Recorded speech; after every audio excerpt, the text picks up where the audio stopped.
You are standing in the shadow of the Topkapi Palace. The air is biting, a frigid January morning in Istanbul, 1595. The city should be celebrating, a new sultan has ascended the throne, but there is no music, there is no cheering. There is only a suffocating, heavy silence that presses against your chest. You watch as the massive imperial gates slowly groan open. You expect a parade, you expect gold and silk.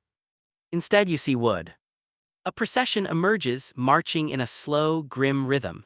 Men in mourning carry the burden of the night before. You start to count. One coffin passes, then another, then a third. But the line doesn't stop. 4, 5, 6. As the number climbs, the shape of the wooden boxes changes. The first few are large men, fully grown, but as the procession continues, the coffins shrink. They become smaller, distressingly small. By the time the count reaches 12, 13, 14, the boxes are tiny enough to be carried by a single guard. These are not coffins for soldiers, they are not for traitors or spies. 19.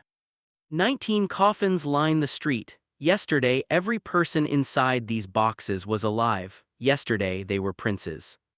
Today, they are the silent casualties of a loss so cold it freezes the blood. These are the brothers of the new sultan. You think you know what power looks like. You think you've seen royal brutality in fiction, in the wars for iron thrones and fantasy kingdoms. But you are wrong. Reality is about to make fiction look like a nursery rhyme. This is the price of the Ottoman throne, and the bill has just come due. When you hear the word harem, Hollywood has trained you to picture a specific scene. You see a hedonistic paradise. You see grapes being peeled, silk curtains fluttering in the warm breeze, and a life of endless leisure hidden away from the world. Delete that image. The Ottoman harem was not a pleasure garden. It was the most dangerous political arena on the face of the earth. It was a golden cage where the walls had ears, and survival was the only currency that mattered. In this secluded world, a woman wasn't fighting for affection. She was fighting for her life and the survival of her legacy. At the top of this lethal hierarchy sat the Valide Sultan, the Queen Mother. But do not mistake her for a traditional maternal figure. She was a grandmaster chess player in a game with zero margin for error. Her primary job wasn't just to nurture her sons, it was to ensure that her candidates survived the inevitable purge while the others did not. This brings us to the most disturbing misconception about the 19 coffins leaving the Topkapi Palace. Modern eyes look at this event and see a crime of passion. We assume the new sultan was a deranged monster acting on a fit of jealous rage. But he wasn't. These deaths were not crimes, they were compliance. This was bureaucracy, not butchery. The removal of these 19 princes was calculated, cold, and most terrifying of all, completely legal. It was the enforcement of a state policy designed to prevent civil war at any cost. They didn't remove these rivals because they hated them. They did it because the law required it. To understand why 19 princes had to vanish, we must look at the ink before we look at the aftermath. The warrant for this event was written over a century before these princes were even born.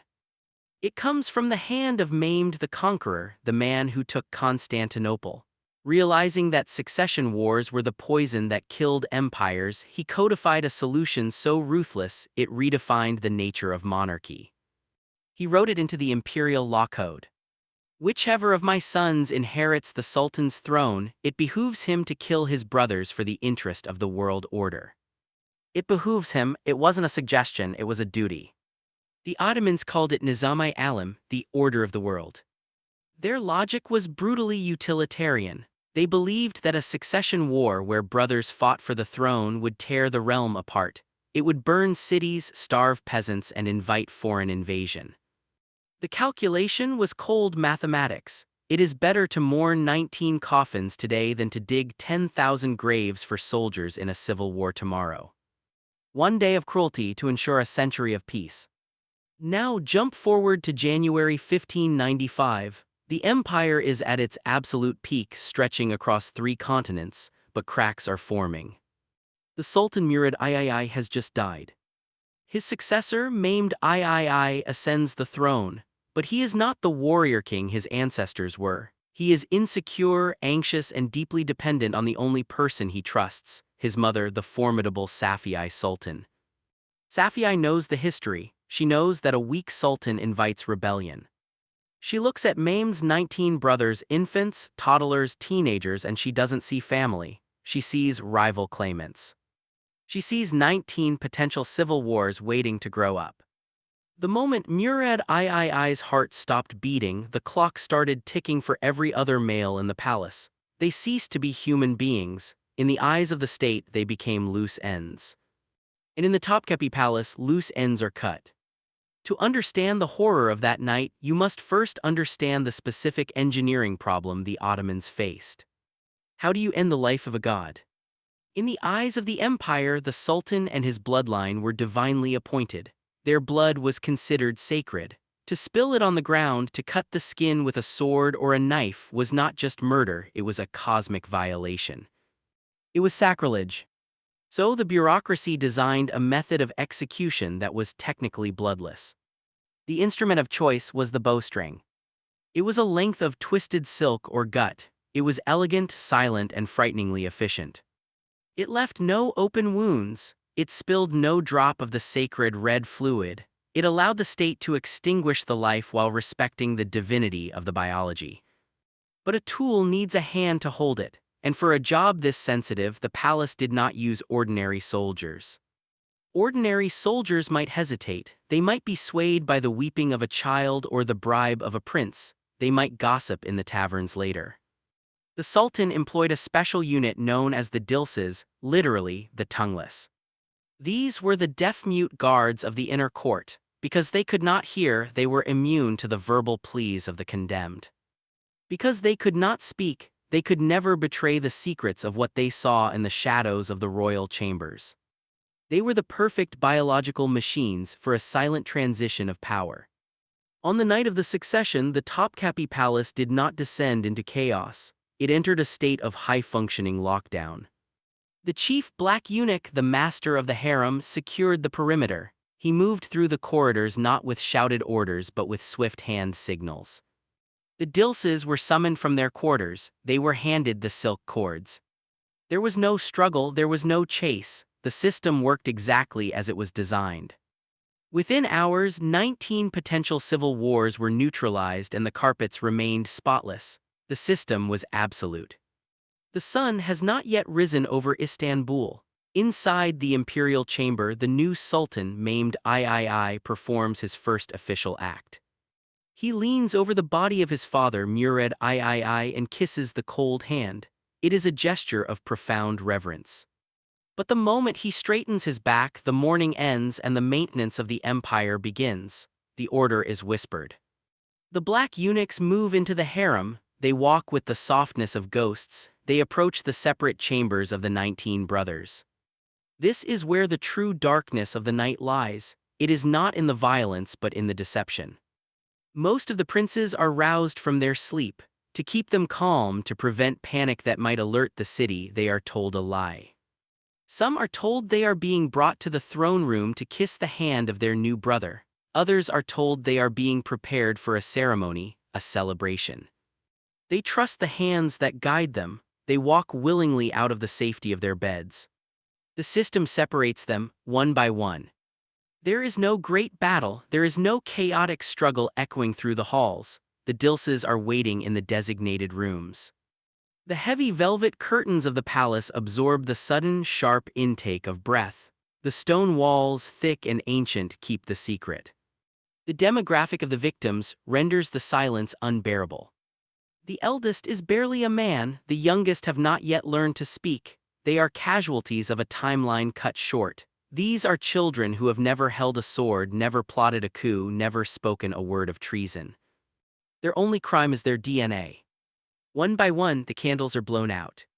As the sun finally breaks over the Bosphorus, illuminating the golden domes of the city, the work is finished.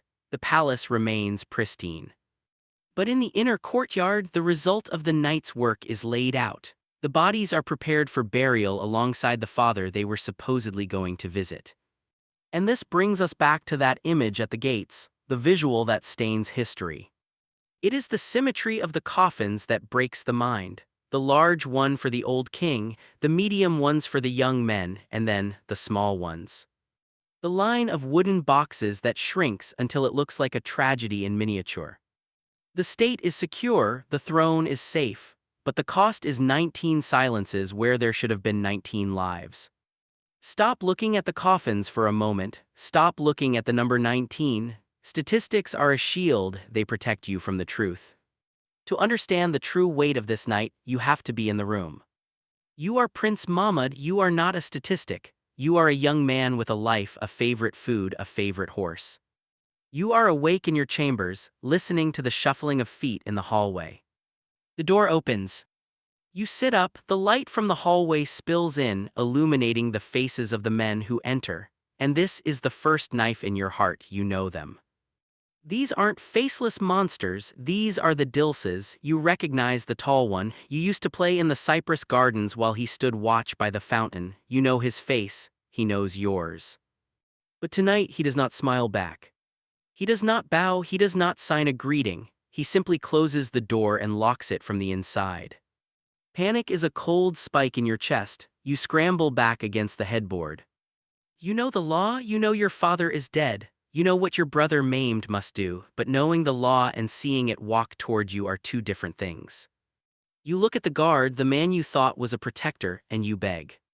You don't beg for the throne, you don't beg for power, you beg for the smallest, most human thing imaginable. My brother, you stammer, your voice cracking, do not let me be killed, let me at least have a sip of water. It is a request for a final tether to the world of the living. It is a plea for one last sensation of humanity before the end. But the room remains silent.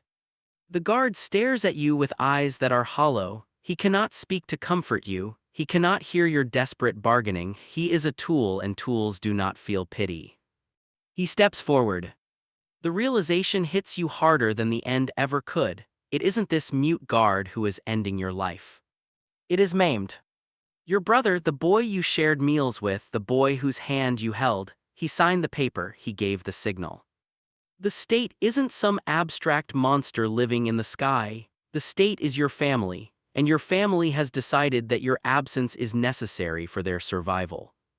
You wait for the water, but the water never comes. Only the silk. The next morning, the gates of the Topkapi Palace opened, and the procession we saw at the beginning finally emerged. The citizens of Istanbul were not strangers to violence, they were the heart of a warrior empire, they understood that power required sacrifices. But 19. The sight of that line of coffins stretching down the street like a wooden scar broke something in the public consciousness. The crowd did not cheer for the new sultan, they wept. The visual of the tiny coffins draped in green cloth was too visceral to ignore, it turned the stomach of the populace. Maimed III secured his throne, but he lost his soul in the process. He spent the rest of his reign ruling under the shadow of this original sin. He was never fully loved by his subjects, he was seen as a man cursed by his own survival. The trauma of 1595 was so profound that it actually broke the system. This massacre was the high-water mark of Ottoman brutality. It was so excessive, so horrifyingly efficient that the empire never did it again. That day marked the end of institutionalized fratricide. But do not mistake this for mercy, the Ottomans simply traded one horror for another. To replace the bowstring, they invented the kafes, the cage. They decided that royal blood would no longer be spilled. Instead, it would be contained.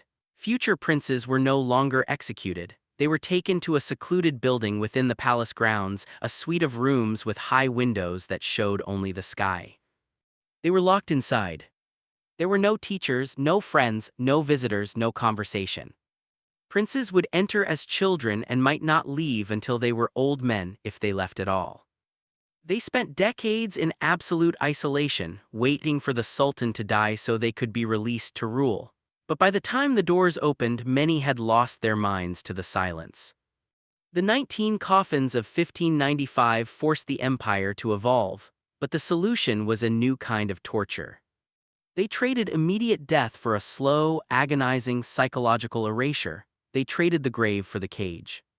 And in some ways, the cage was worse. Maimed I walked out of that room the Sultan of the world. He had secured his borders, he had silenced his rivals, he had fulfilled the cold mathematical prophecy of the order of the world. But he did not enjoy his power for long. He died just 8 years later, a man consumed by paranoia, haunted by the silence of 19 brothers he never allowed to grow up. He left behind an empire that would survive for centuries, yes, but one that was forever changed. The moral rot had set in. The moment the state decided that the elimination of a child was a necessary bureaucratic function, the glory of the Ottomans began its slow, golden descent. So we are left with the question that echoes through the halls of the Topkapi Palace even today: was it worth it? Is the stability of the state worth the blood of the innocent? Is order worth the surrender of our humanity? History often asks us to look at maps, at dates, at the movement of armies, but real history isn't found in the textbooks. Real history is found in the dark. It is found in the trembling hand of a prince asking for a sip of water. It is found in the sound of a silk bowstring tightening in the silence. It is the eternal, terrifying choice between power and love, and on that freezing January night in 1595, power won. This has been a file from the Scarlet archives. If you want to uncover the dark secrets history class was too scared to teach you, hit that subscribe button. Next week we open the files on the Roman Colosseum and why the gladiators weren't the only ones dying in the sand. Don't look away.